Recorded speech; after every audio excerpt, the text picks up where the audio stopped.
They showed up with clipboards, fake badges, and threats of compliance seizures. But they didn't know the man they were harassing was the county sheriff. Let us know where you're watching from in the comments below, and if you've ever dealt with a wild HOA story like this one. We've got plenty more justice coming your way. You'd think being the elected sheriff of Clearwater County would come with a little peace and quiet at home. Guess again. My troubles started the day a mysterious notice of violation from the Oak Glen Ridge HOA landed in my mailbox, claiming my mailbox paint was 2 shades darker than approved spectrum gray. I laughed. Literally. I showed it to my deputy, who replied, "That's not a violation, that's an art critique." But the tone wasn't friendly. It was signed with initials, KP, and stamped with an official-looking HOA seal I'd never seen before. I live in the unincorporated outskirts, where HOAs usually don't reach unless they're overly ambitious or out of control. The next day, another notice. Unsanctioned utility shed spotted on security drone footage. I don't own a drone. And that shed? That's my backyard smoker, which the county approved years ago. Then came the knock. 2 clipboard-carrying women in matching polos with Oak Glen Ridge enforcement stitched above their chests. They didn't introduce themselves. They just launched into a lecture about visual code compliance zones and how my American flag was at an incorrect incline. I stood on my porch in disbelief, coffee in one hand, wondering what alternate universe I'd wandered into. When I asked which board meeting passed these supposed rules, the older one smirked and said, "We operate by emergency protocol. The community voted last year for expedited authority." Expedited authority? This wasn't Homeland Security. When I told them I'd be checking the HOA charter, they snapped a photo of me. Yes, of me, and muttered something about documenting aggressive behavior. I watched as they marched down the sidewalk, writing in their little notebooks like undercover agents for the landscaping police. That week, neighbors started whispering. Jim down the street got a fine for non-conforming gnome placement. Lucy got dinged for having 3 wind chimes when the noise allowance only permitted 2. The kicker?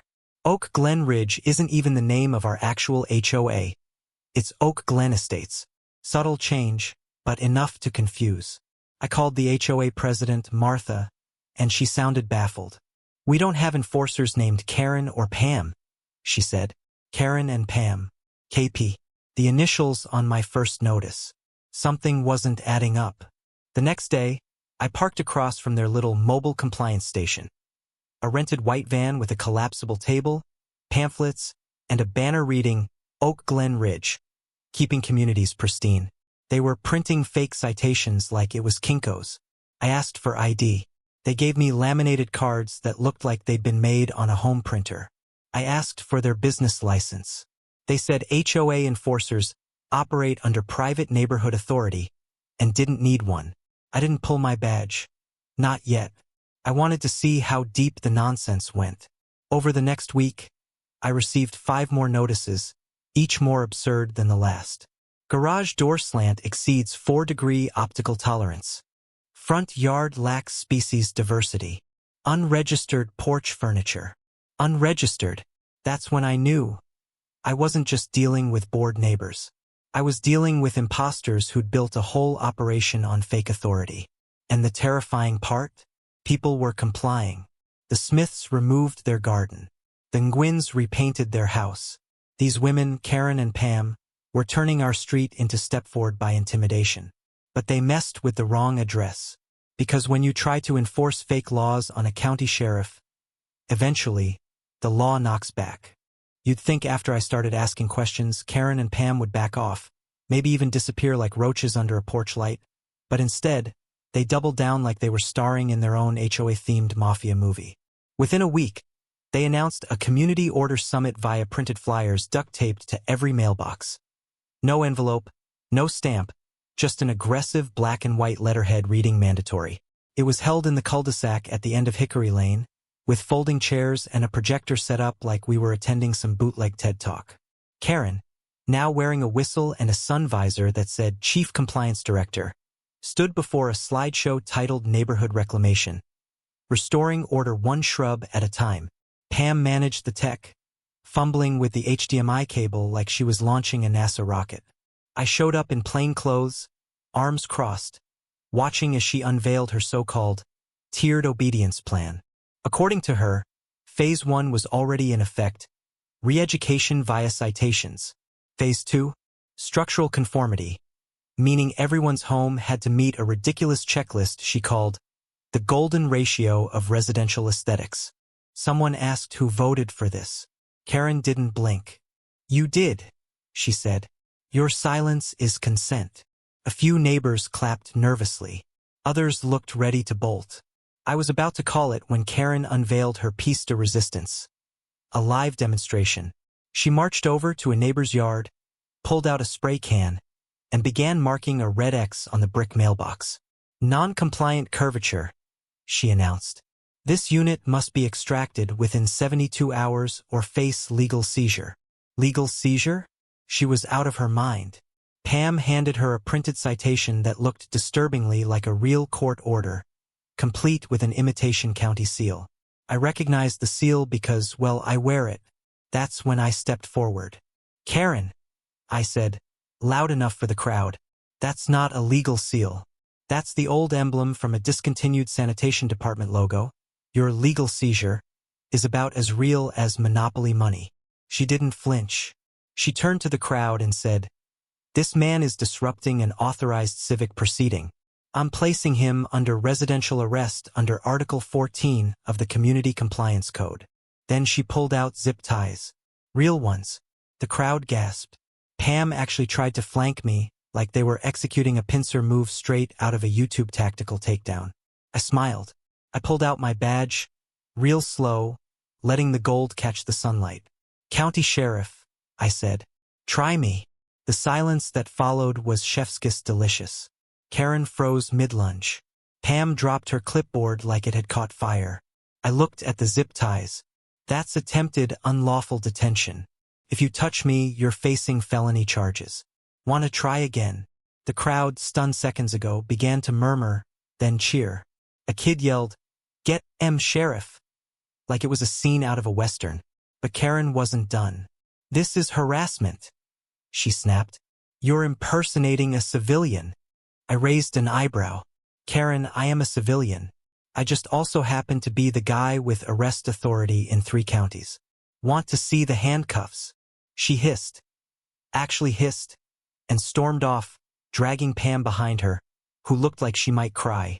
But even as they retreated, Karen shouted, "You haven't seen the last of the Oak Glen Ridge Authority. We have connections."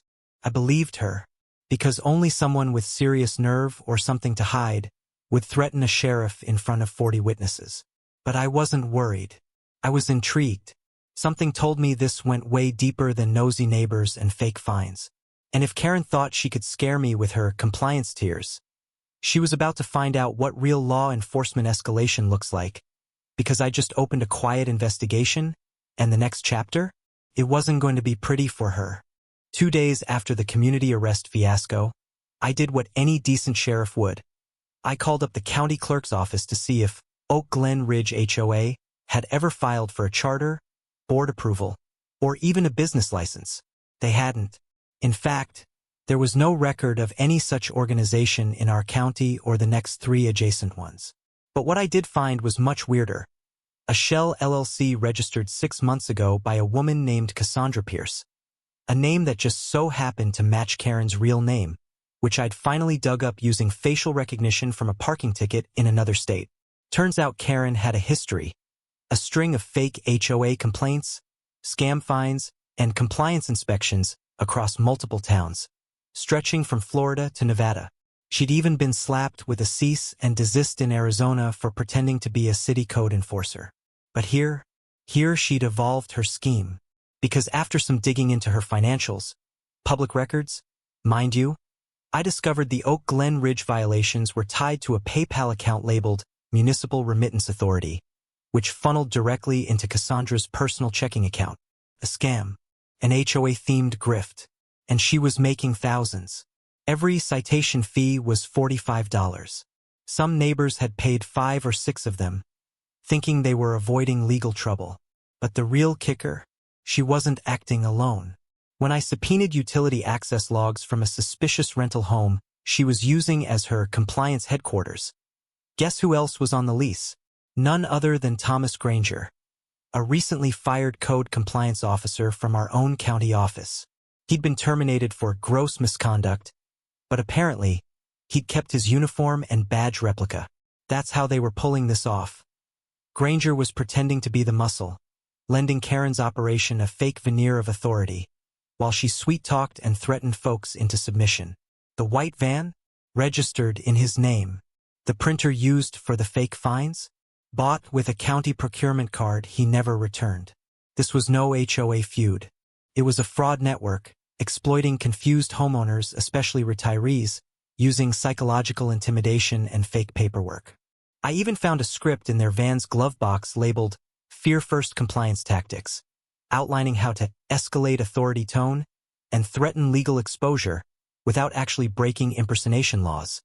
Though they'd blown right past that line the second they tried to cuff me. But here's where it really got twisted. Karen, Cassandra, had recently started reaching out to real estate firms.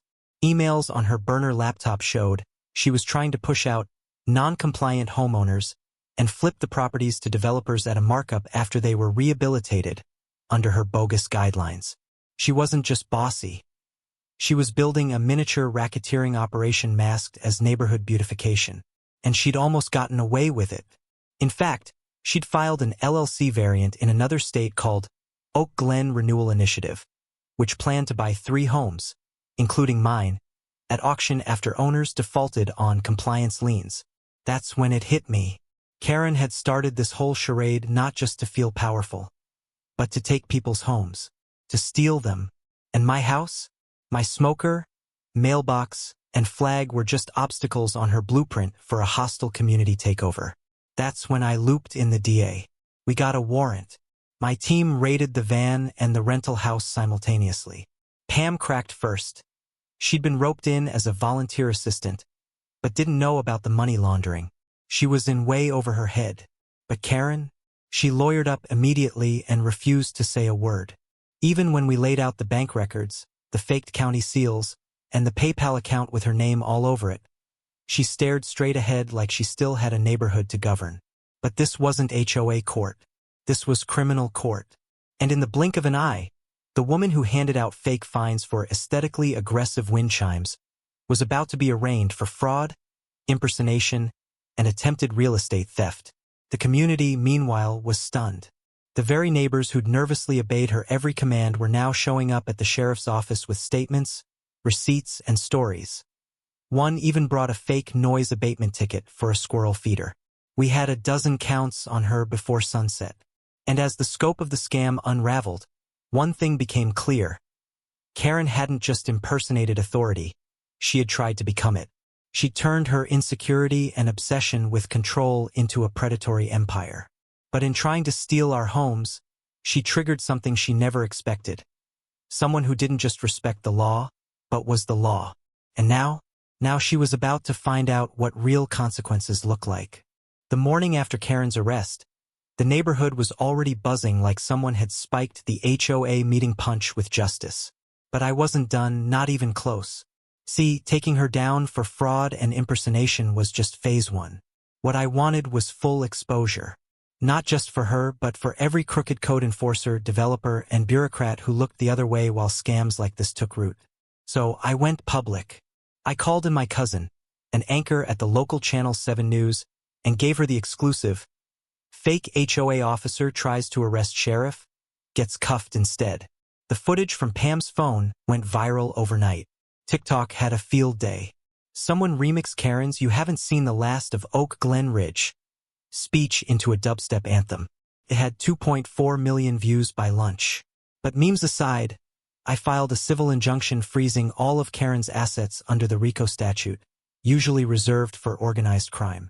Because let's be honest, when you create fake government authority to extort people and steal homes, that's racketeering.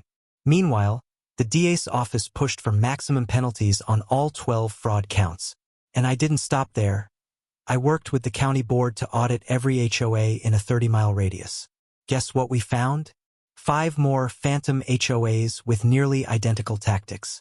Karen wasn't just a one-off. She was part of a playbook. Pattern. That audit turned into a task force, which turned into a joint state investigation. And I became the face of it. The guy who stood his ground on his porch, coffee in one hand, citation in the other, and said, "Not today." But I wanted one more win, the local HOA's revenge. Remember the real HOA president, Martha? The poor woman had been ignored, overshadowed, and mocked for not enforcing her authority. So I gave her the spotlight. I helped her organize a neighborhood truth and transparency town hall, complete with all the real board members, legal experts, and county officials. And we invited the entire community. Standing room only. We passed out. I survived the fake HOA stickers. A teen DJ played Karen's dubstep remix between speakers. But best of all, we held a live shredding session, where residents brought their fake violation slips and dumped them into a mobile paper shredder labeled Compliance Disposal Unit. Every tear of that paper felt like therapy. Then came my moment. I stepped up to the mic, held up one of Karen's forged notice of seizure letters, and addressed the crowd. "This is what happens," I said. "When power is faked, fear is weaponized, and nobody fights back." But we did. The applause was deafening. Martha even gave me a plaque that read, "Sheriff of Sanity," for services rendered beyond the badge. But I still wasn't done. I filed a class action claim against Karen and her partner in crime, Granger, on behalf of 26 residents who'd paid bogus fines or suffered property damage. The case made it all the way to state court. Her lawyer tried every trick in the book, claimed it was a performance art project, argued the fake badges were satirical. The judge was not amused. "You zip-tied a county sheriff," she said. "You're lucky you're not on trial for attempted kidnapping." Boom. Bail revoked. But the most poetic moment came when the judge ordered Karen to pay restitution by liquidating the very van she used for her scam. The mobile compliance unit, now auctioned off for charity. The proceeds went straight into a fund for the neighborhood's real HOA to install better lighting, security cameras, and yes, officially branded mailboxes, all regulation approved. The HOA even launched a community newsletter titled The Real Glen Ridge Gazette, with a recurring column called Karen's Corner, a sarcastic page highlighting ridiculous past violations, like unauthorized hummingbird patterns. The neighborhood had gone from scared to roaring with laughter. Kids wore Deputy of Decency badges. Parents joked about holding a mock trial every Halloween featuring Karen lookalikes.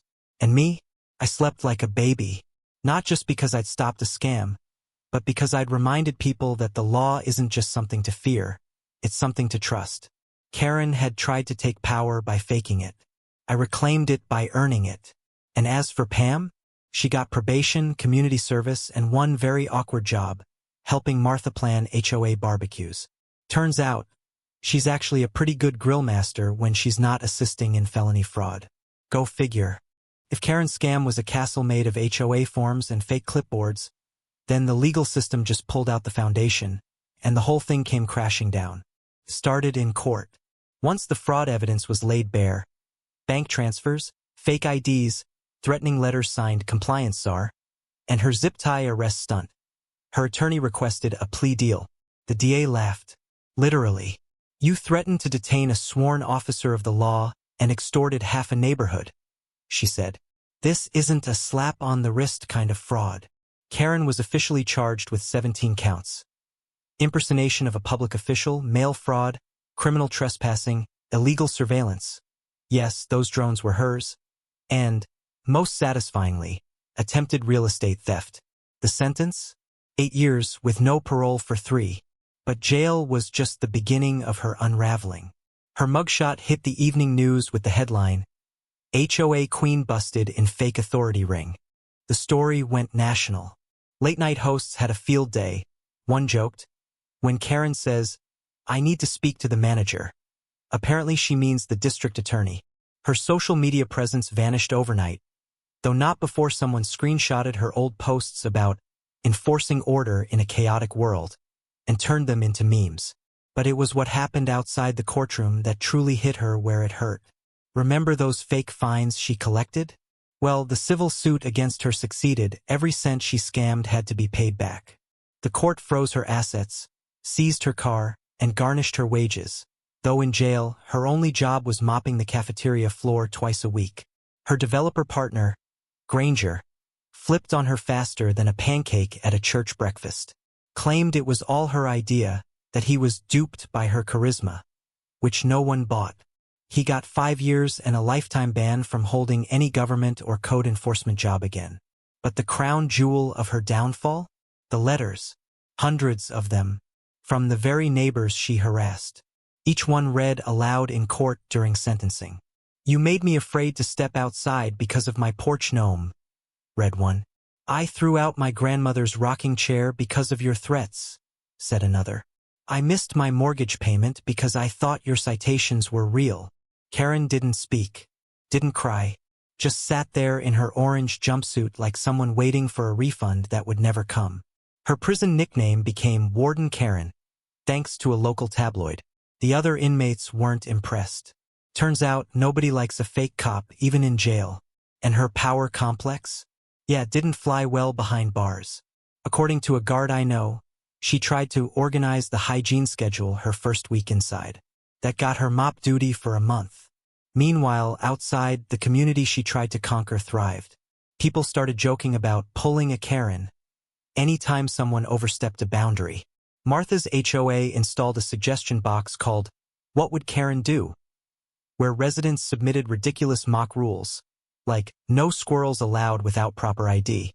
The town even hosted a block party themed Freedom from Authority, where one neighbor dressed as Karen visor, clipboard, fake badge and all, and spent the evening issuing satirical citations for overenthusiastic dancing. But even more poetic, Karen's own house, the one she bought with scam money, was auctioned off as part of her restitution. Who bought it? The Nguyen's. The same family she fined for having 3 wind chimes. They got it at half market value, painted it lime green, added a front porch swing, and placed 6 wind chimes out front, just for the irony. They even installed a plaque that reads, "Karen's Last Stand Property Liberated, 2024. Oh, and remember Pam? She avoided jail time but had to testify against Karen in open court. She started a blog afterward called The Clipboard Chronicles, exposing fake HOA scams across the country.